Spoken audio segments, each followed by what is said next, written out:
चलिए good morning सभी को एक साथ गुड मॉर्निंग। तो क्लास को शुरू करते हैं जीआई टैग के साथ। जीआई टैग बहुत ही महत्वपूर्ण टॉपिक है आपके एग्जाम को लेके, क्योंकि जो भी महत्वपूर्ण रिसेंट में जीआई टैग दिए गए हैं उसको हम लोग एक बार देखेंगे। जीआई टैग क्या होता है? तो किसी निश्चित भूभाग जो होता है, विशेष भूभाग जहाँ का जो कोई प्रोडक्ट है और वो उस क्षेत्र के नाम से फेमस होता है, या वो एक ऐसा यूनिक प्रोडक्ट है जो वहाँ पे सबसे अच्छा होता है, ऐसे प्रोडक्ट को क्या किया जाता है कि ट्रिप्स एग्रीमेंट के थ्रू रजिस्ट्रेशन करवा के और उसको जीआई टैग दे दिया जाता है। अर्थात वो प्रोडक्ट है उस रिप्रेजेंटेटिव जो पार्टिकुलर एरिया है उसको रिप्रेजेंट करेगा और उसके नाम से जाना जाएगा। जैसे कि हम लोग को पता है शाही लीची, शाही लीची का आप लोग नाम सुने होंगे। वो बिहार के एक क्षेत्र है मुजफ्फरपुर, उसको रिप्रेजेंट करता है। यदि कहीं भी शाही लीची की बात किया जाए तो शाही लीची सबसे अच्छा क्वालिटी कहाँ का मिलेगा? मुजफ्फरपुर में, ठीक है। ऐसे ही केला भी एक हाजीपुरिया केला करके बोलेंगे, वो हाजीपुर के लिए फेमस है। मिथिला मखाना हो गया, मखाना की बात करें तो सबसे अच्छा होता है मिथिला मखाना का, उसको जीआई टैग मिला हुआ है। जर्दालू आम की बात करें तो जर्दालू आम जो क्वालिटी का आम होगा वो केवल बिहार में मिलेगा, भागलपुर में। हम लोग आगे बढ़े और देखिए आज के टॉपिक को, जीआई टैग को एक नज़र में देखेंगे, इसके हिस्ट्री को, फिर आगे हम लोग बढ़ेंगे और आज जो है जितने भी जीआई टैग है उसको नवीनतम उसको याद कर लेंगे, ठीक है। तो उम्मीद है पिछले क्लास में जितने भी आप लोगों ने चीजें पढ़ी हैं करंट की सभी चीजें याद हैं और आज हम लोग जो पढ़ेंगे वो भी याद ही रहेगा। चलिए जीआई टैग क्या होता है इसके बारे में हम लोग जाने। तो जो जीआई टैग है, ज्योग्राफिकल इंडिकेशन, इसका फुल फॉर्म होता है। यदि अर्थ पूछ दे कि जीआई टैग का फुल फॉर्म क्या होता है तो बोलना है ज्योग्राफिकल इंडिकेशन, यानी कि किसी भूभाग को, ज्योग्राफिकल भूभाग को इंडिकेट करेगा। इसका अर्थ होता है किसी विशिष्ट स्थान से जुड़ा उत्पाद जिसकी गुणवत्ता, प्रसिद्धि या विशेषता उस स्थान से संबंधित हो। यह टैग बौद्धिक संपदा अधिकार यानी इंटेलेक्चुअल प्रॉपर्टी राइट्स के अंतर्गत आता है। इसका उद्देश्य होता है स्थानीय कारीगरों, किसानों व परंपरागत उत्पादों को संरक्षण और पहचान दिलाना। यानी कि जो स्थानीय कारीगर हैं उनके द्वारा बनाए गए जो भी शिल्प है या हस्तशिल्प जो चीजें क्राफ्ट हैं उनको क्या करना, परंपरागत जो उत्पाद है उनको भी संरक्षण करना और उनको एक पहचान दिला देना। किसके थ्रू? तो जीआई टैग के थ्रू। यदि जीआई टैग किसी प्रोडक्ट को मिल जाता है तो उस प्रोडक्ट की महत्ता बढ़ जाती है, उसका वैल्यू बढ़ जाता है। और ये किस अधिकार के अंतर्गत आता है? तो बौद्धिक संपदा अधिकार यानी इंटेलेक्चुअल प्रॉपर्टी राइट के अंतर्गत इसको शामिल किया जाता है। यहाँ तक किसी को कोई दिक्कत? चलिए मुजफ्फरपुर बता रहे हैं तो बहुत बढ़िया, वो वहाँ के शाही लीची के लिए फेमस है। आगे बढ़े। आगे है जीआई टैग की शुरुआत भारत में कब की गई? तो भारत में यह व्यवस्था 2003 से लागू की गई और इसका कानूनी आधार ये है ज्योग्राफिकल इंडिकेशन ऑफ गुड्स। इसका रजिस्ट्रेशन और प्रोटेक्शन किया जाता है किसके थ्रू? तो एक्ट 99, यानी एक एक्ट आया था इसी के लिए, ज्योग्राफिकल इंडिकेशन के लिए, geographical indication of goods act 1999, यानी 1999 में एक एक्ट भी लाया गया इसके लिए, इसके संरक्षण के लिए। और ये प्रभावी हो गया था 2003 में 15 सितंबर से। 15 सितंबर 2030 से जो जीआई टैग है वो भारत में लागू हो चुका था। यदि पूछे भारत का पहला जीआई टैग किस प्रोडक्ट को मिला था तो वो था दार्जिलिंग का चाय। वेस्ट बंगाल में एक दार्जिलिंग जगह है, वहां पे जो चाय मिलता है उसको पहली बार रजिस्टर किया गया था जीआई टैग के अंतर्गत 2003 में ही। तो 2003 में पहली बार कोई प्रोडक्ट था जिसको जीआई टैग मिला था, तो वो है दार्जिलिंग का चाय। तो भारत का पहला जीआई टैग पाने वाला उत्पाद कौन सा है? तो वो हो जाएगा अपना दार्जिलिंग का चाय। ठीक, आगे बढ़ेंगे। अंतर्राष्ट्रीय संगठन या इसकी मान्यता कैसे मिलती है? तो 1994 में विश्व व्यापार संगठन डब्ल्यूटीओ ने ट्रिप्स एग्रीमेंट बनाया, जिसका मतलब होता है trade related aspect of intellectual property rights. Trips का यदि फुल फॉर्म होगा तो वो होगा trade related aspect of intellectual property rights. इसी के अंतर्गत जीआई टैग को कानूनी संरक्षण मिला है। कहां पे? इंटरनेशनली। इंडिया में तो आपको बता दिए कि क्या है, अपने यहाँ भी एक एक्ट आया हुआ है, geographical indication of goods act, जो 1999 में आया था। इसके थ्रू हम लोग को कानूनी संरक्षण मिलता है। लेकिन वर्ल्ड वाइड बात करें, यानी इसका जो रजिस्ट्रेशन करवाने के बाद आप लोग कानूनी कार्रवाई कर सकते हैं इंटरनेशनली, तो उसके लिए 1994 में डब्ल्यूटीओ के द्वारा ट्रिप्स एग्रीमेंट लाया गया। और ट्रिप्स एग्रीमेंट का मतलब होता है trade related aspect of intellectual property rights. इसी के अंतर्गत जीआई टैग को कानूनी संरक्षण दिया गया है। अब दुनिया के लगभग सभी सदस्य देश भारत सहित अपने जीआई उत्पादों को ट्रिप्स के अंतर्गत पंजीकृत कर सकते हैं। यानी कि जितने भी दुनिया के लोग हैं जिनको लगता है कि उनके एक निश्चित भूभाग पे एक ऐसा प्रोडक्ट बन रहा है, ऐसा प्रोडक्ट उगता है जो कि उस क्षेत्र में ही होता है और कहीं नहीं होता, उस क्वालिटी का, उस गुणवत्ता का, तो उसको लोग क्या कर सकते हैं? तो ट्रिप्स के अंतर्गत रजिस्ट्रेशन करवा सकते हैं या पंजीकृत करवा सकते हैं। इसका उद्देश्य यही होता है कि किसी भौगोलिक क्षेत्र में, यानी किसी भौगोलिक क्षेत्र के विशेष उत्पाद, उस एरिया का वो जो है वो सबसे विशेष उत्पाद की विशिष्टता, गुणवत्ता और प्रतिष्ठा की रक्षा करना। जीआई टैग के अंदर ट्रिप्स एग्रीमेंट है वो इसको रजिस्टर करके यही चाहता है कि जो आपका विशिष्ट उत्पाद है उसका गुणवत्ता बना रहे, उसकी प्रतिष्ठा की रक्षा हो सके। अर्थात मान लीजिए आपके यहाँ कोई ऐसा प्रोडक्ट बनता है, आप लोग अपने क्षेत्र का कोई फेमस प्रोडक्ट बताइए जो आपके यहीं सबसे अच्छा बनता है। आप लोग कमेंट करके बताइएगा आपके यहाँ सबसे अच्छा फेमस चीज क्या बनता है जो केवल आप ही के क्षेत्र में अच्छा लगता है, बताइए। अगरबत्ती लेते हैं एमडी फिरोज जी का। देखिए यदि कोई मान लेते हैं कोई अगरबत्ती है आपके प्रोडक्ट का, आप लोग देखते हैं कि कोई डुप्लीकेट चीज़ भी आता है जैसे बिसलेरी जो बेसलेरी, बिसलेरी, बासलेरी करके अलग-अलग नाम से आता है, ठीक है? तो वो क्या कर रहा है बिसलेरी प्रोडक्ट को क्या कर रहा है? बदनाम कर रहा है। उसकी गुणवत्ता की, उसकी प्रतिष्ठा को क्या कर रहा है? हानि पहुँचा रहा है। उसकी गुणवत्ता में क्या कर रहा है? कमी करके बेसलेरी कर देता है। और लोगों को लगता है हम बिसलेरी पी रहे हैं, फिर क्या बोलेंगे बिसलेरी पानी अच्छा नहीं होता, उसका टेस्ट अच्छा नहीं होता। लेकिन क्या है, क्या वो ओरिजिनल है? नहीं है। उसी के नाम पे डुप्लीकेट चीज़ें बेची जा रही हैं। उसी प्रकार आपके यहाँ का यदि मूँगफली है, राजमा है, सिलाव खाजा है, अगरबत्ती जितने लोग लिख रहे हैं, यदि आपके यहाँ का फ़ेमस है तो उसको जीआई टैग मिल गया, तो अब उसके नाम पे कोई दूसरा नहीं बेचेगा। यदि किसी दुकान में कोई बेचता है कि सिलाव खाजा हम बेच रहे हैं, यदि वो उस क्वालिटी का नहीं है या उस जगह का नहीं है, तो फिर उस पे लीगल एक्शन लिया जाएगा। अपने यहाँ जो 1998 का एक 1999 का एक्ट है उसके थ्रू, और यहाँ पे ट्रिप्स एग्रीमेंट हुआ 1994 में डब्ल्यूटीओ के द्वारा, उसके थ्रू उस पे क्या हो जाएगा? लीगल एक्शन लिया जाएगा। क्यों?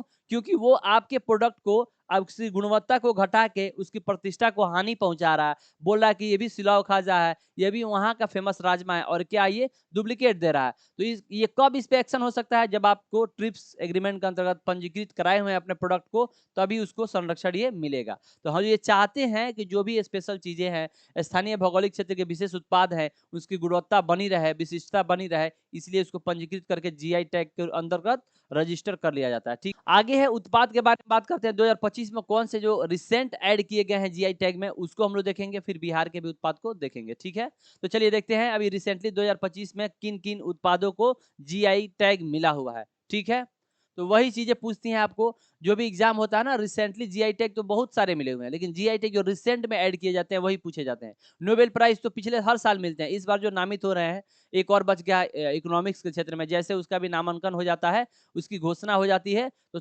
चूंकि नोबेल प्राइज मिलता है प्रत्येक वर्ष 10 दिसंबर को अल्फ्रेड नोबेल के पुण्यतिथि के दिवस पर, लेकिन उससे पहले हम लोग उसको एक बार पढ़ लेंगे। ठीक है, एक और मिल जाए, 13 तारीख को उसकी घोषणा हो जाएगी, जो अर्थ इकोनॉमिक्स था उसके बाद से हम लोग सबको एक साथ पढ़ा देंगे। ठीक है, तो उसी प्रकार जीआई टैग भी देखते हैं जो रिसेंटली ऐड किया हुआ है। तो अभी ये उत्पाद देखेंगे, उसके साथ उससे संबंधित राज्य को देखेंगे, किस राज्य का उत्पाद है। जैसे कि एक है ओजोफेनी मादक पेय, ये ओजोफेनी मादक पेय है वो गोवा का है। उसी प्रकार सांगरी बीन जो एक फली है, राजस्थान का है। फिर है कनड़ियप्पा आदिवासी हस्तकला, ये केरल का है। हैंडलूम रिंडिया जो है वो मेघालय का है। उसके साथ खांसी हैंडलूम मेघालय का है। खांसी एक जनजाति भी पाया जाता है मेघालय की, और वहीं से उसका नाम लिया गया है खांसी हैंडलूम। अमलसाद चीकू जो है वो गुजरात का, यह देखिए चीकू कहाँ का है? गुजरात का। नोलेन गुड संदेश जो है पश्चिम बंगाल का है। पश्चिम, अब सबका एक एक ट्रिक देके हम आपको याद करवाएंगे, टेंशन नहीं लीजिएगा। एक बार आपको रीडिंग लगाते हैं, एक एक चीज आपको याद हो जाएगा क्लास में, ट्रिक के साथ चलेंगे। जैसे कि यहाँ पर लिख रहे हैं ओजोफेनी मादक पे जो है गोवा का है। ओजोफेनी मादक पे गोवा का है। गोवा के बारे में आप लोग को जानकारी होगा, बहुत सारे लोग गोवा में जाते हैं अपनी छुट्टियां मनाने, और गोवा में सबसे ज्यादा फेमस है तो उसका बीच, यानी गोवा के जो बीच है, समुद्र का जो तट है, वहां पे लोग एंजॉय करने जाते हैं, बहुत ही अच्छा सीन रहता है। तो उसके लिए वो लोग जाएंगे तो वहां पे जो समुद्र का ज्वार आता है, ज्वार भाटा आते रहता है, उसमें घात गाद आता है, जिसको फेन भी बोलते हैं। फेन जो आता है, झाग उसमें आता है फेन, तो उसको फेन से याद करेंगे। गोवा गए तो जो समुद्र के तट पे फेन दिख रहा था, तो ओजोफेनी एक मादक पेय है, और गोवा में पहला भारत का अल्कोहल म्यूजियम भी बना था, ये भी याद रखिएगा। कोई पहला अल्कोहल म्यूजियम था तो कहाँ पे था? गोवा पे, तो गोवा के अल्कोहल म्यूजियम हो गया। उसी प्रकार याद रखेंगे ओजोफेनी, फेन से याद रखेंगे गोवा के तट पे जो झाग आते रहता है, फेन आते रहता है, और एक मादक पेय है, वहां पे अल्कोहल म्यूजियम भी था, और कहाँ का ये? गोवा का। उसी प्रकार सांगरी बिन फली जो है राजस्थान का है। राजस्थान में एक कालबेलिया शायद होता है कि कौन सी जनजाति है, जो कि सपेरा जनजाति होता है, और वो लोग क्या करते हैं? सपेरा जनजाति है, सांपों को पकड़ना या सांपों के साथ रहना, बीन उन बजाना, ये सब चीजें क्या होता है? सपेरा जनजाति में देखने को मिल जाता है। वही जो सपेरा है वो क्या बजाते हैं? बीन बजाते हैं। तो सांगरी बीन कर देंगे एक, हालांकि ये तो क्या है? फली है, तो बीन से याद करेंगे सांप वाला बीन। ये बीन क्या होता है? फली होता है। तो सांगरी बीन कहाँ पे है? राजस्थान पे। तो सपेरा से याद कर लेंगे, वहां पे सपेरा जनजाति पाया जाता है, वो लोग बीन बजाते हैं। कनड़ियप्पा आदिवासी हस्तकला है, ये कहाँ पे है? केरल पे। कटप्पा कनड़ियप्पा दोनों का हो जाएगा साउथ में, कहाँ? केरल का। फिर याद रखेंगे हैंडलूम रिंडिया, हैंडलूम रिंडिया जो है मेघालय का है, और उसी के साथ है खांसी। दो चीजें, हैंडलूम रिंडिया और खांसी। खांसी जनजाति होती है, खांसी वहाँ पे पहाड़ होता है, गारो, खांसी, जयंती, या 3 पहाड़ हैं मेघालय में। इन्हीं के बीच मासिन राम पाया जाता है, जो दुनिया का भारत में सर्वाधिक बारिश वहीं पर होता है, मासिन राम में। तो कहाँ पे? मेघालय में। तो खांसी हैंडलूम भी है मेघालय का, और हैंडलूम रिंडिया भी है मेघालय का। 2 हैंडलूम है, एक है खांसी और एक है रिंडिया, दोनों कहाँ का है? मेघालय के। अमल साथ चीकू की बात करें तो हो जाएगा गुजरात का, और नोलेन गुण संदेश जो हो जाएगा पश्चिम बंगाल का। गुण आपको पता है, ये जो गुण यहाँ पे लिखा हुआ है, इस गुण का मतलब क्या होता है? केवल ऐसे गुण, खाने वाला गुण। क्या गुण के बारे में आप लोगों को पता है? जो गुण खाया जाता है, लगभग सभी को पता होगा कि गुण क्या होता है।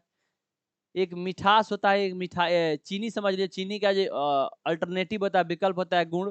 ये जो थोड़ा कम हानिकारक होता है, जो लोग शुगर के पेशेंट होते हैं उसको किसको खाते हैं? गुड़ को। तो जान लीजिए पश्चिम बंगाल है, मिठाई के लिए जाना जाता है, अपने मिठास के लिए जाना जाता है। वहाँ का रसगुल्ला बहुत फेमस होता है, वहाँ के जो मिठाई होते हैं बहुत ज्यादा लोग पसंद करते हैं। बंगाल के लोग रहने वाले, बंगाल के लोग को बंगाली बोलेंगे पश्चिम बंगाल को, और लोग मिठाई ज्यादा खाते हैं। ऐसे में क्या होता है कि मिठाई ज्यादा खाना है, तो यदि आप शुगर का ज्यादा इस्तेमाल करिएगा तो आपको डायबिटीज हो सकता है। हाँ यस सर, शक्कर सही बोले आप जी, शक्कर होता है, मीठा होता है शुगर। तो मीठा गुण मीठा होता है। तो देखिए मिठाई यदि आपको खाना है, पसंदीदा है, तो डॉक्टर भी क्या बोलता है? यदि आपको मीठा लेना है तो गुण लीजिए, चीनी का सेवन से परहेज करिए। तो यहाँ पे वही है, जो गुण का इस्तेमाल करना है, नोलेन गुण संदेश। गुण ये लोग इस्तेमाल करेंगे पश्चिम बंगाल वाले, तो ऐसे याद रखेंगे। नोलेन गुण संदेश कहाँ का है? तो पश्चिम बंगाल का। नोलेन गुण यहाँ पे लिखा हुआ। ठीक, आगे बढ़ते हैं। सौदागरी ब्लॉक प्रिंट, यहाँ पे देखिएगा सौदागरी की बात हो रहा है, और एक ब्लॉक प्रिंट है, कहाँ का है? गुजरात अहमदाबाद का। सौदागरी ब्लॉक प्रिंट गुजरात अहमदाबाद। रिगनाई पचरा है, और एक और हो जाएगा रीसा। रिगनाई पचरा एक आदिवासी पोशाक होता है, रीसा दोनों हो जाएगा त्रिपुरा का। सौदागिरी देखिए गुजरात में है, जो अहमदाबाद, वो क्या है? लगभग लोग बोलते हैं व्यापारियों का शहर है, वहाँ पे व्यापार ज्यादा होता है, वहाँ पे कृषि ना होकर व्यापार ज्यादा होता है। अब व्यापार लोग क्या करते हैं? सौदा करते हैं, सौदागिरी। तो सौदागिरी ब्लॉक प्रिंट कहाँ है? गुजरात का। रिगनाई पचरा पोशाक कहाँ है? त्रिपुरा का। मिराज सितार व तानपुरा कहाँ है? महाराष्ट्र का। तो यहाँ पे देखिए मिराज है, सितार है, तानपुरा है। ये मिराज सितार से याद रखेंगे, सितार जो गिटार या सितार होता है वो कौन बजाते हैं? तो यहाँ पे जो आजकल मूवी चल रही है, जो भी सॉन्ग आ रहा है, उसमें जो गिटार बजाते हुए हीरो को दिखाया जाता है, और उसी का सॉन्ग वायरल हो जाता है, चाहे वो सैयारा हो और चाहे रॉक स्टार हो, सभी मूवी में सितार बजाना एक फेमस एक्टिंग है। तो मिराज सितार को याद रखेंगे महाराष्ट्र से। सभी एक्टिंग जो होता है बॉलीवुड कहाँ पे है? महाराष्ट्र में। मूवी शूटिंग होती है महाराष्ट्र में, बॉलीवुड का स्थान है महाराष्ट्र, तो इसे याद रखेंगे, मिराज सितार वतानपुरा महाराष्ट्र। कुंभकोणम पान पत्ता, कुंभकोणम पान पत्ता जो है तमिलनाडु का है। अभी देखिए इसको कैसे याद रखेंगे। तमिलनाडु जो है ना, वहाँ पे मैक्सिमम नाम जो लंबे होते हैं, बड़े बड़े नाम होते हैं। तमिलनाडु के जितने भी लोग होते हैं बड़े बड़े नाम होते हैं। थोलाई फूल माला जो होता है तमिलनाडु का होता है। फिर वारंगल चपाता मिर्च तेलंगाना का। देखिए यहाँ पे लिखा हुआ है चपाता। चपाती आप लोगों को पता है? चपाती किसको बोलते हैं बताइएगा आप लोग कमेंट करके, चपाती किसको बोलते हैं, उससे हम आपको रिलेट करके बता देंगे। चपाता मिर्च तेलंगाना कैसे याद रहेगा। बिलो बैट जो है जम्मू कश्मीर का है, और बनारसी शाही कहाँ पे है? उत्तर प्रदेश का। बनारसी शहनाई जो है, कुछ ऐसे ज्योग्राफिकल इंडिकेशन आपको देखने को मिलेंगे जीआई टैग, जो किसी विशेष स्थान के नाम पे ही मिल गया है। जैसे कि यहाँ पे लिखा हुआ बनारसी शहनाई। बनारसी शहनाई क्या? बनारस का है। बनारसी पान बनारस का हो जाएगा। ऐसे ही कुछ चीजें होंगी जो उसके नाम पे होंगी, तो आपको टेंशन नहीं लेना है, वो ऐसे ही याद रह जाएगा, नाम वाला चीजें वहीं पे चला जाएगा। ठीक जी। रोटी को बोलते हैं आप चपाती, बहुत अच्छा। तो देखिए चपाती बोलेंगे रोटी को, रोटी में तो घी लगे या ना लगे कोई फर्क नहीं पड़ता, लेकिन चपाता यानी पराठा बनेगा तो उसमें घी लगना आवश्यक है। घी लगे या तेल लगे, खाने वाला तेल जो भी लगे, लगता जरूर है, कोई ना कोई तेल लगता है। ठीक है, तो रोटी हो गया चपाती, और पराठा हो गया चपाता। और चपाता में क्या लगाना है? तेल लगाना है, तेलंगाना। चपाता में तेलंगाना। तो वारंगल चपाता मिर्च, वारंगल चपाता मिर्च से क्या हो जाएगा? तेलंगाना याद रहेगा। चपाती नहीं है, चपाता है, यानी पराठा है, उसमें क्या लगाना है? तेल लगाना है, तेलंगाना। बिलो बैट है जम्मू कश्मीर। आप लोगों को पता है पहले जम्मू कश्मीर में बार बार ये अमूमन घटना देखने को मिलता था कि वहां पे पत्थरबाजी हो रही है, पुलिस के गाड़ी पे पत्थरबाजी किया जा रहा है, ठीक है ना? पत्थर, तो पुलिस वाले कैसे उसको रोकते थे? अपने पास जो होता है वो रोकने वाला, क्या उसको बोलते हैं? शील्ड बोलते हैं। तो शील्ड से रोकते थे अपने को। लेकिन अब क्या है, वहां पे बिलो बैट का प्रयोग किया जा रहा है। वो लोग बैट लेके चले, तुम पत्थर फेंको, हम उससे क्या करेंगे? शॉट लगाएंगे। तो बिलो बैट जम्मू कश्मीर में क्या चलने लगा? Below bat. अब पत्थर फेंकिए बॉल के बदला में, हम उसको बैट से दूर कर देंगे। याद करने का ट्रिक है। तो बिलो बैट कहाँ पे हो जाएगा? जम्मू कश्मीर में। अब यहाँ पे क्या चल रहा है? पुलिस वाले भी बैट लेके घूम रहे हैं।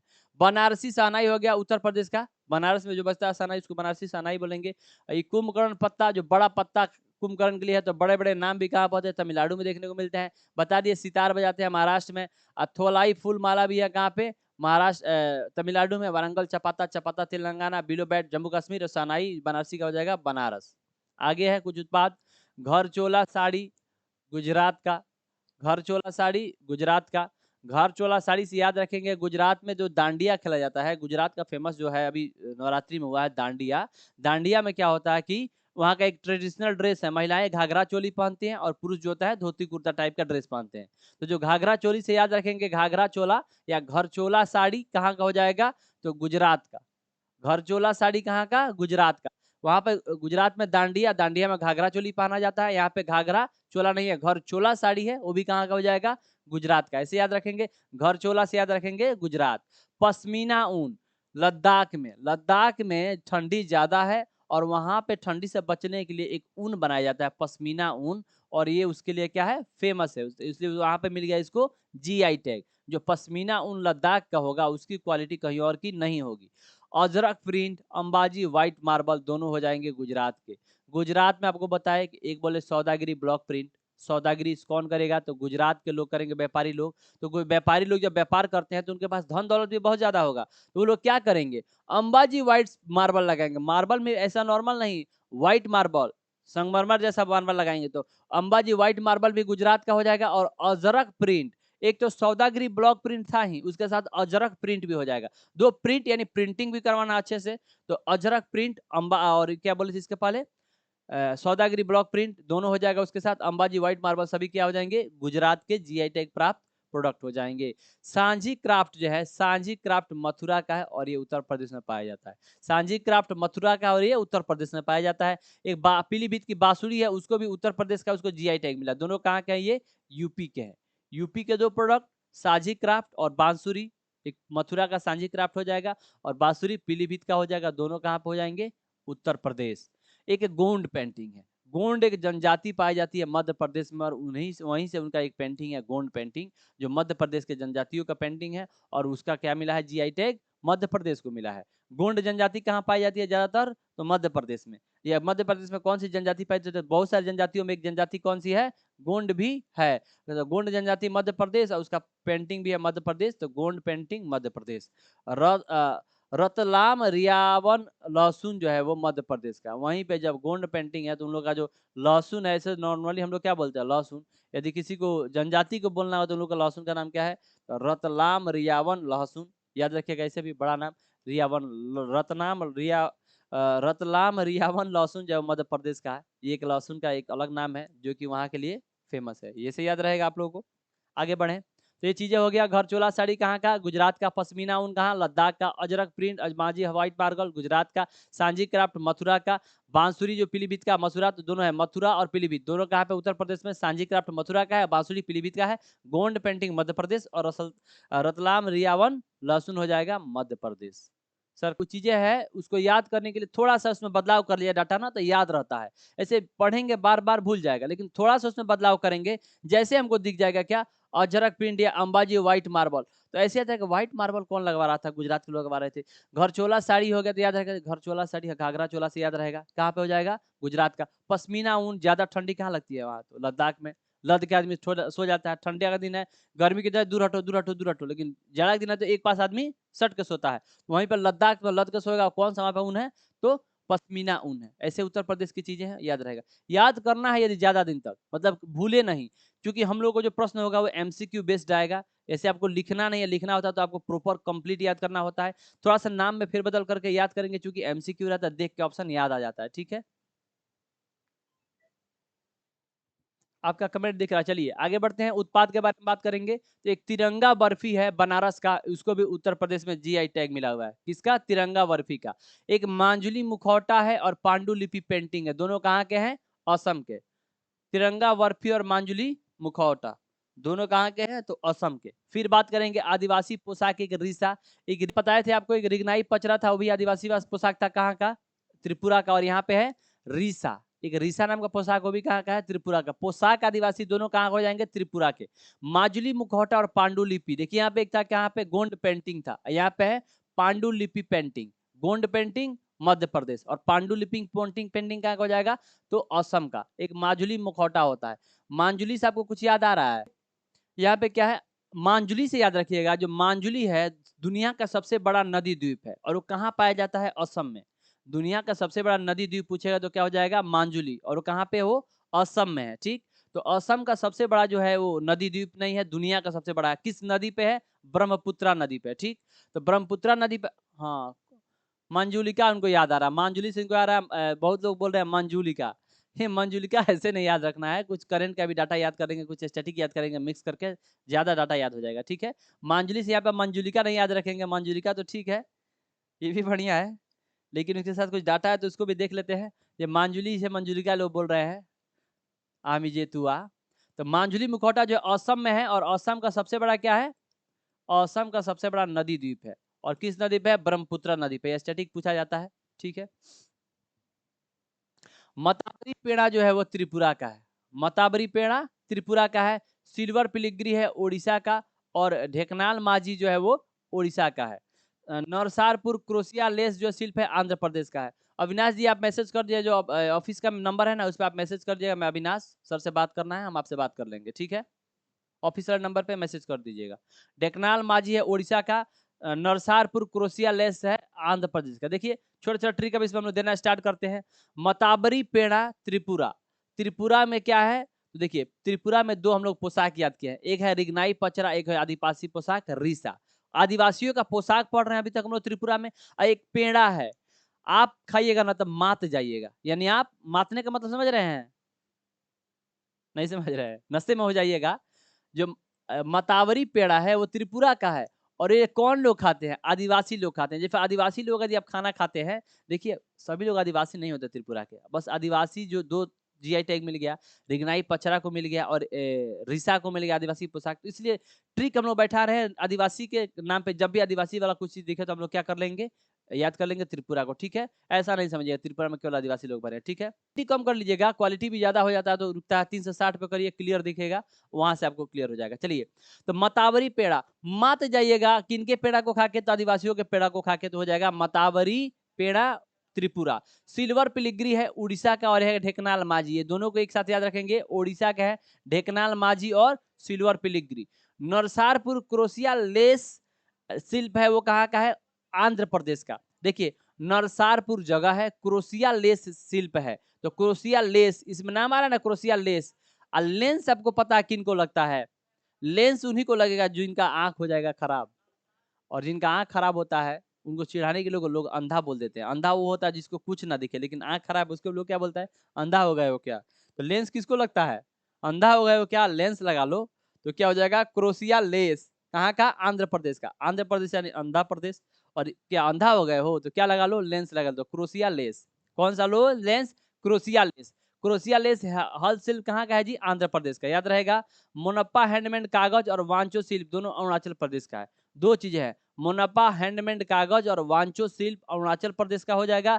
आदि अपोंग गैलो वस्त्र और मरुआ अप्पो, इस चारों क्या हो जाएगा, पांच यहाँ पे दिख रहा है हम लोग को। मोनप्पा हैंडमेड कागज, वांचो शिल्प अरुणाचल प्रदेश का ही है, और आदि अपोंग भी है, गैलो वस्त्र भी है, और मरुआ अप्पो, ये सभी कहाँ के हैं, अरुणाचल प्रदेश के, पूर्वोत्तर का अरुणाचल प्रदेश। यहाँ पे आपको 5 जीआई टैग देखने को मिल रहा है, मोनप्पा हैंडमेड कागज, वांचो शिल्प, आदिवासी आदि अपोंग, गैलो वस्त्र और मरुआ अप्पो, अरुणाचल प्रदेश, अरुणाचल प्रदेश। आगे बढ़ते हैं, कुछ और नए रिसेंट दिए हुए हैं, निसी वस्त्र और अंगन्यात मिलेट, ये भी अरुणाचल प्रदेश के हैं। यानी निसी वस्त्र भी है वहां के, और अंगन्यात मिलेट भी है। एक बार सबको देखते हैं, फिर ट्रिक लगाते हैं। कच्ची खरेक खजूर जो है वो गुजरात का है, कहाँ का, कच्ची खरेक खजूर गुजरात का। बेसन के लड्डू हनुमानगढ़ी जो है उत्तर प्रदेश, उसके लिए है बेसन के लड्डू। बेसन के लड्डू बहुत फेमस होते हैं जी, जाइए कभी हनुमानगढ़ी, अयोध्या के हनुमानगढ़ी मंदिर में है, तो आपको वहाँ पे बेसन का लड्डू देखने को मिलेंगे जो बहुत ही फेमस है। ऐसे ही एक लड्डू फेमस होता है पटना के हनुमान मंदिर का, पटना जंक्शन के सामने जो हनुमान मंदिर है वहाँ का भी जो महावीर मंदिर है, महावीर मंदिर उसका जो लड्डू है वो भी फेमस होता है। इसीलिए देखिए यहाँ पे हम एक क्लास लगा कर रखे हुए हैं आप लोगों के लिए, कि कोई इसके बारे में यदि आपको किसी का भी कंप्लेन हो कि सर नहीं वीडियो चल रहा है या चल रहा है, तो यहाँ पे देखने को मिल जाएगा। इसलिए इसके यहाँ पे लगा कर रखे हुए हैं कि कोई किसी का कमेंट हम नहीं देखेंगे कि नहीं सर वीडियो नहीं चल रहा, वीडियो यहाँ पे चल रहा है, इसको लगा के यहाँ पे रखे हुए हैं, ठीक।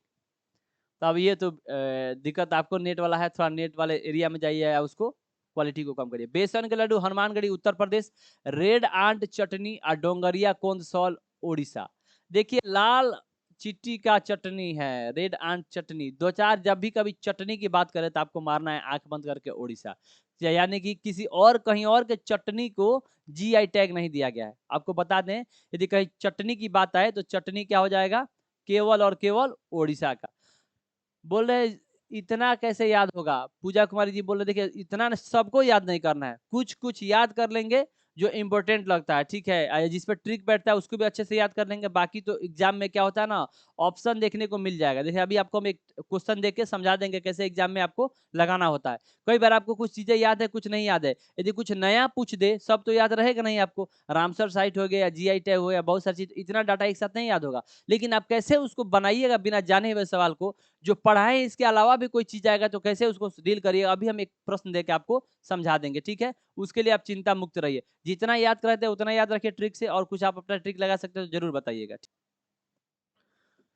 हाँ, तो एक है लौजिया सारोवा पेंटिंग और खजूरी गुड़, ये भी कहाँ का है, उड़ीसा का। उड़ीसा लगातार देखने को मिलेगा। सिमली पाल काई की चटनी, ये भी कहाँ का हो जाएगा, काई की चटनी भी उड़ीसा का हो जाएगा। काई की चटनी, रेड आंट की चटनी या काई की चटनी, सब कहाँ का हो जाएगा, उड़ीसा का। ढेकनाल मगजी और नयाबगढ़ बैगन, ये भी कहाँ का हो जाएगा, उड़ीसा का। या नयाबगढ़ का बैगन का चोखा बनाइए या चटनी बनाइए, सब कहाँ का हो जाएगा, उड़ीसा का।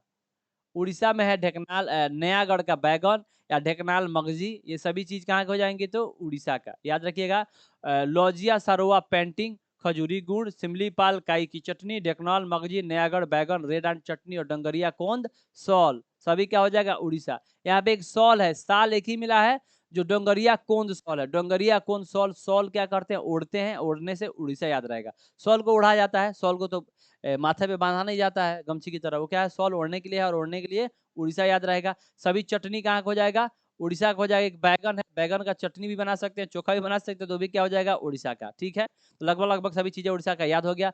एक है कादिया साड़ी या तांगेल साड़ी, एक कौंदिया साड़ी होता है, एक तांगेल साड़ी होता है। इन दोनों साड़ियों की बात करें तो पश्चिम बंगाल, आप लोगों ने देखा होगा पश्चिम बंगाल के लोग ट्रेडिशनली साड़ी पहनते हैं। कोई फंक्शन हो, उत्सव हो, हर जगह वो लोग साड़ी ही पहनते हैं। ज्यादातर साड़ी की वरीयता वहां पे दी जाती है, प्रेफरेंस मिलता है साड़ी को। तो साड़ी है, ज्यादातर बंगाल के लोग पहनते हैं। तो वहां पे साड़ी का जो अच्छे अच्छे क्वालिटी है, जैसे कि बंगाली साड़ी में कौंदिया साड़ी और टांगेल साड़ी, दोनों कहाँ के हो जाएंगे, पश्चिम बंगाल के। कुछ साड़ी इधर के भी है, अरुणाचल प्रदेश के भी एक साड़ी था, हम लोगों ने देखा था। कोई साड़ी देखे थे जी पहले, हाँ, घरचोला साड़ी था गुजरात का। तो ये ऐसे ही साड़ी अलग हो जा रहा है, घरचोला साड़ी गुजरात, क्लियर हो गया। ये भी साड़ी था लेकिन कहाँ का हो जाएगा, ये घरचोला साड़ी है तो गुजरात का हो जाएगा। बाकी जो साड़ी दिख रहा है यहाँ पे, कांदियाल साड़ी और तांगेल साड़ी, दोनों कहाँ का हो जाएंगे, तो पश्चिम बंगाल के। फिर है गारद साड़ी, और फिर क्या है कालो नुनिया चावल। एक काल नुनिया चावल है, वो तो चावल हो जाएगा पश्चिम बंगाल का, क्योंकि चावल वहां पे एक ही है, काल नुनिया चावल। कौन सा, तो कालो नुनिया चावल। चावल बहुत सारे हैं, लेकिन हम लोग का कतरनी चावल भी है, बिहार का जीआई टैग मिला हुआ है। और गोल्डन राइस भी है, लेकिन यहाँ पे कालो नुनिया चावल, कालो नुनिया चावल पश्चिम बंगाल से, याद रखिएगा। हाँ, दिसंबर के एग्जाम की बात है, इसको बाद में आप आराम से पढ़ लीजिएगा, आपके एग्जाम का ये डेट नहीं है। कांदियाल साड़ी देखे, तांगेल साड़ी देखे पश्चिम बंगाल का, एक गारद साड़ी भी है, और कालो नुनिया चावल है। चावलों में कौन सा चावल, कालो नुनिया चावल, ठीक है, पश्चिम बंगाल का, याद रखिएगा। रामवन अनारदाना है जम्मू कश्मीर। जम्मू कश्मीर में इसके पहले हम लोगों ने कौन सा देखा था, एक हम लोगों ने देखा जो बोले थे आपको, उसका ट्रिक दिए थे कि जो लोग पत्थर फेंकेंगे तो लोग बैट से उसको क्या करेंगे, दूर कर देंगे पत्थर को। तो वो कौन सा बैट था, नाम बताइए तो। रामवन अनारदाना हो जाएगा जम्मू कश्मीर। एक और हम लोग चीज देखे थे, एक बैट, बैट का नाम बताइए, एक बार बैट का नाम बताइए। ओके, आप जीविका बैच करके 9 बजे बोलिएगा, लेकिन आप मैसेज एक बार व्हाट्सएप पे कर दीजिएगा, ठीक है, अपने नाम से, क्योंकि नाम आप लोग का नहीं दिखता, नंबर दिखता है, अविनाश लीजिए, ठीक है। रामवन अनारदाना जम्मू कश्मीर का, आपको बोले हैं बताइए कौन से बैट को मिला है जीआई टैग जम्मू कश्मीर का। आप लोग कुछ और बैट का, बहुत बढ़िया, बिग बैट नहीं है गौरव जी, लगभग आप करीब हैं, बहुत अच्छा। गणेश सिंह जी बता दिए बिलो बैट, बिलो बैट था। बिलो बैट कहाँ का है, जम्मू कश्मीर का। बोले थे जब लोग पत्थर फेंकेंगे तो हम लोग बिलो बैट से बिलगा देंगे या दूर भेज देंगे, बिलो बैट। बहुत अच्छा जी, सबका जब आंसर आने लगा बिलो बैट। और वहीं पे एक और याद रख लीजिएगा, राम वन अनारदाना। जम्मू कश्मीर का दो चीजें, लद्दाख एक ही बोले थे पश्मीना ऊन, तो वहां पे दो है, जम्मू कश्मीर और लद्दाख। तो लद्दाख में पश्मीना ऊन और बाकी हो जाएगा जम्मू कश्मीर का दो, रामवन अनारदाना और ये। सर का क्लास हाँ आने वाले होंगे। चलिए, बिहार के कुछ भौगोलिक संकेतन जो मिले हैं उसको हम लोग देख लेते हैं। बिहार के कुछ अलग अलग जगहों पे मिले हैं जीआई टैग, जो आप लोगों को पता होगा। हो सकता है बहुत सारे लोग उस डिस्ट्रिक्ट से होंगे। यदि जिनका डिस्ट्रिक्ट आएगा वो लोग जरूर कमेंट करके बताइएगा, सर हमारा डिस्ट्रिक्ट आ गया है या आपके क्षेत्र का जीआई टैग आ गया। ठीक है, तो आप लोग बताइएगा। यहाँ पे देखिए, अभी हम लोग बात करेंगे शाही लीची के बारे में। शाही लीची का जीआई टैग मिला है, और शाही लीची कहाँ का है ये देख लीजिए। लीची है, शाही लीची मुजफ्फरपुर के क्षेत्र की प्रसिद्ध लीची है, जो किस लिए जानी जाती है? तो मुजफ्फरपुर के क्षेत्र की प्रसिद्ध लीची है जो अपने स्वाद और सुगंध के लिए जानी जाती है, मशहूर है। और इसको 2018 में जीआई टैग मिला था। जीआई टैग इसको मिला था शाही लीची को 2018 में। और जीआई टैग दिया जाता है 10 सालों के लिए। किसी एक प्रोडक्ट को यदि जीआई टैग मिल गया तो वो 10 सालों तक जीआई टैग की मान्यता के साथ रहता है। 18 में मिला है, 28 तक इसके जीआई टैग प्राप्त है, फिर उसको रिन्यूअल कराएंगे तो वो आगे एक्सटेंड करेगा। बहुत अच्छा। मुजफ्फरपुर से आप लोग बता रहे हैं शाही लीची मुजफ्फरपुर का है। इसको जीआई टैग कब मिला था याद रखिएगा, 2018 में। दो लीची को एक के ऊपर एक रख देंगे तो क्या बन जाएगा? 8 बन जाएगा। और 2018 में मिला इसको जीआई टैग। दो लीची को एक के ऊपर एक रख देंगे तो क्या बन जाएगा? 8 बन जाएगा। और इसको जीआई टैग कब मिला? 2018 में।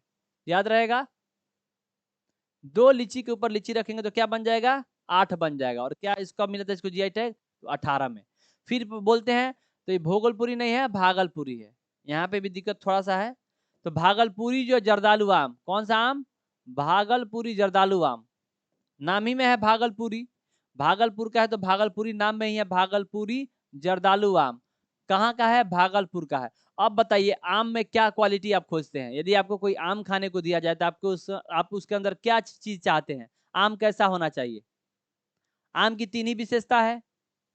आम पका होना चाहिए, मीठा होना चाहिए, और उसकी गुठली पतली होनी चाहिए। यही चीज ना आप चाहते हैं किसी आम में? आम जो है मीठा हो, पका हो, मीठा लगे, उसके साथ क्या हो? वो उसकी गुठली पतली हो, सुगंध दे तो और बढ़िया, टेस्ट के साथ सुगंध दे तो और बढ़िया। तो यही है, भागलपुर का जो आम है वो अपनी विशिष्ट खुशबू के लिए जाना जाता है और पतली गुठली के लिए जाना जाता है। यानी उसकी गुठली पतली, विशिष्ट खुशबू और स्वाद मीठा, ये सभी चीजें पाई जाती हैं भागलपुर के जर्दालू आम में। तो जर्दालू आम जो बिहार में जीआई टैग मिला, वो किस क्षेत्र से संबंधित है? तो भागलपुर से संबंधित है। और शाही लीची कहाँ से है? तो मुजफ्फरपुर से। आगे बढ़ते हैं, कतरनी चावल। एक बोले थे कालो नुनिया चावल। कालो नुनिया चावल जो जीआई टैग मिला है वो किस राज्य को मिला है? बताइए, पहले बताइए फिर आगे बढ़ेंगे। कालो नुनिया जो चावल है उसको जीआई टैग मिला है, किस राज्य का है कालो नुनिया चावल? कालो नुनिया चावल के बारे में बताएंगे, उस जीआई टैग किस राज्य को मिला है? बहुत बढ़िया। आगे बढ़ते हैं, तो कतरनी चावल की बात करें, अब बिहार में आते हैं तो कतरनी चावल होता है, ये होता है भागलपुर, बांका और उसके आसपास के एरिया को। यानी जो भागलपुर और बांका है उसके आसपास का जो क्षेत्र है वहां पे ये कतरनी चावल बहुतायत में पाया जाता है। और यह अपने सुगंधित सुगंधित चावल बिहार की पारंपरिक पहचान है। वहां पे जो सुगंधित चावल निकलता है, कौन सा चावल? तो कतरनी चावल। वो बहुत ही अच्छा स्मेल देता है, टेस्ट भी अच्छा होता है। और ये कहाँ पाया जाता है? तो भागलपुर और उसके बांका के आसपास के क्षेत्रों में पाया जाता है। कतरनी चावल दो जगहों पे, भागलपुर और बांका के आसपास के क्षेत्रों में। मरचा चावल भी हम लोग यहाँ, कतरनी चावल तो है, फिर साथ साथ क्या है? मरचा चावल भी है। मरचा राइस है, वो पश्चिमी चंपारण जिले में विशेष सुगंधित चावल की किस्म है, जिसे 2023 में जीआई टैग मिला है। हाल ही में मिला है, 2 साल पहले जीआई टैग मिला है 23 में। एक मगही पान है, मगहिया पान, गया, नवादा और उसके आसपास के क्षेत्र में। गया लेकिन वादा नहीं किया, मगहिया पान खाया था। मगही पान खाया लेकिन गया, लेकिन वादा नहीं किया। मगही पान खा के गया लेकिन वादा नहीं किया। गया और नवादा दो जगहों के लिए क्या है? मगही पान। याद रहेगा, पान खा के गया लेकिन वादा नहीं किया, ना वादा, गया न वादा, गया नवादा, क्या हो जाएगा? मगही पान। इसके आसपास के क्षेत्र में पाए जाते अपने मिठास और सुगंध के लिए। पान लोग खाते हैं किस लिए? सुगंध के लिए ही खाते हैं। तो मगही पान हो जाएगा, गया लेकिन वादा नहीं किया, गया और नवादा। मिथिला मखाना, मिथिला मखाना तो फेमस है जी, दरभंगा, मधुबनी और समस्तीपुर जो मिथिला अंचल होता है वहीं पे है, सीतामढ़ी के जिलों में ये बहुत ज्यादा उगाया जाता है। दरभंगा, मधुबनी, समस्तीपुर और सीतामढ़ी इन जिलों के आसपास के तालाबों में यह उत्पन्न कराया जाता है। मिथिला मखाना 2022 में जीआई टैग प्राप्त हुआ था। इसको कब मिला था? 2022 में जीआई टैग मिला था मिथिला मखाना को। आगे बढ़ते हैं। सिलाओ खाजा, अभी सिलाओ खाजा के बारे में कोई बात कर रहे थे, किसी के यहाँ सिलाओ खाजा भी होता है, जो शायद ये नालंदा जिले से होंगे। तो नालंदा जिला में प्रसिद्ध मिठाई है सिलाओ खाजा, जो परत दर परत खास्ता होता है, परत दर परत मीठे स्वाद के लिए जाना जाता है। सिलाओ खाजा जब राजगीर जाएगा नालंदा में, तो राजगीर के पहले एक मोड़ पड़ता है, शायद उसको खाजा मोड़ ही बोलते हैं, वहीं पे बहुत सारा खाजा देखने को मिलता है जी। तो वही हो जाए सिलाओ खाजा, नालंदा का है फेमस। फिर मधुबनी पेंटिंग, मधुबनी पेंटिंग जो होता है, इसको आर्ट मिला है मिथिला के क्षेत्र में होता है, लोकप्रिय कला है, हाथों से इसकी पेंटिंग की जाती है, प्राकृतिक रंगों द्वारा बनाया जाता है। यह बिहार की संस्कृति का पहचान है। कौन? पटना कलम शैली और मधुबनी पेंटिंग। तो मधुबनी पेंटिंग हम लोग क्या मिल चुका है? GI tag. Bhagalpuri silk, silk city के नाम से किस शहर को जाना जाता है? तो भागलपुर को, और वहीं पे है भागलपुरी सिल्क। इसको टसर सिल्क भी कहा जाता है। भागलपुर में जो सिल्क बनता है, सिल्क के जो कपड़े बनते हैं, उसको टसर सिल्क कहा जाता है। भागलपुर में तैयार होने वाला प्रसिद्ध जो रेशमी वस्त्र है, उसको टसर सिल्क कहा जाता है। यह अंतर्राष्ट्रीय स्तर पर प्रसिद्ध है। देखिए, सिल्क साड़ी में जो टसर सिल्क हो जाएगा, वो भागलपुर को रिप्रेजेंट करेगा। और ये जो साड़ी है, इंटरनेशनली जो है, वैश्विक स्तर पे इसकी पहचान बनी हुई है। यहाँ पे लिखा हुआ है, अंतर्राष्ट्रीय स्तर पे प्रसिद्धि पा चुका है। भागलपुर का जो रेशमी कपड़ा, उसको क्या बोलते हैं? टसर सिल्क। याद रखिएगा, टसर सिल्क किस सिल्क को बोलते हैं? भागलपुरिया सिल्क को बोलते हैं। ठीक, आगे बढ़े। मैथ वाले सर आ चुके हैं, अहमद सर, और उनका जो क्लास है आप लोग का जस्ट लगने ही वाला है। तो हम लोग का टाइम भी हो चुका है, टाइम का हो गया आगाज। बिना देर किए करेंगे क्लास की समाप्ति। एक सुजनी कढ़ाई है। सुजनी कढ़ाई उत्तर बिहार में पारंपरिक होता है। कढ़ाई जिसमें हाथ से सूत को द्वारा डिजाइन किया जाता है, और यह महिलाओं के पारंपरिक कला होता है। सुजनी कढ़ाई आपको पता है, पहले जो होता शादी होता था, तो एक महिलाएं अपने साथ लेकर आती थी कुछ पर्दा। सुजनी कढ़ाई के लिए इस बार पद्मश्री अवार्ड भी मिला है। किनको मिला है ये आप लोगों को पता है? सुजनी कढ़ाई के लिए इस बार पद्म अवार्ड भी मिला है, और किनको मिला पता है? सुजनी कढ़ाई दुसुत्ती वस्त्र होता है जी, ये होता है दुसुत्री वस्त्र। दुसुत्ती वस्त्र जानते हैं ना, दुसुत्ती कपड़ा पे कढ़ाई करना। बिहार से इतना तो पता होना चाहिए, दुसुत्ती वस्त्र पे कढ़ाई करना। बहुत बढ़िया, शारदा बता रहे हैं, बहुत शानदार जवाब। निर्मला देवी है। मुन्नी कुमारी, गौरव कुमार, निर्मला देवी हमने बताया था जब पद्म अवार्ड पढ़ाया था, बताया था निर्मला देवी को मिला है पद्म अवार्ड। किसके लिए? तो दुसुत्ती कढ़ाई, जिसको सुजनी कढ़ाई बोलते हैं। ठीक है, तो पद्म श्री अवार्ड जो 2025 का मिला, वो किनको मिला है? निर्मला देवी को। बहुत अच्छा, यहाँ पे मेंशन कर देते हैं इसको हम ब्लैक पेन से, जो छूटा हुआ है। निर्मला देवी को, निर्मला देवी को 2025 का पद्मश्री मिला है। बिहार की हैं, बुढ़ी हो चुकी हैं, लगभग 60-70 साल की हैं, फिर भी उनको क्या मिला है? 70 नहीं, 80 साल की होंगी, पद्मश्री अवार्ड, अवार्ड दिया गया। ठीक है, तो कौन है? सुजनी कढ़ाई। सुजनी कढ़ाई जो होता है, वो दुसुत्ती वस्त्र पे कढ़ाई किया जाता है, तो इसके लिए भी जीआई टैग मिल चुका है बिहार को। और एक और है सिक्की शिल्प। सिक्की शिल्प जो ग्रास क्राफ्ट होता है, बिहार की एक पारंपरिक घास से बनने वाली कलात्मक वस्तुएं होती है, जैसे कि डिब्बा, खिलौना और सजावटी वस्तुएं।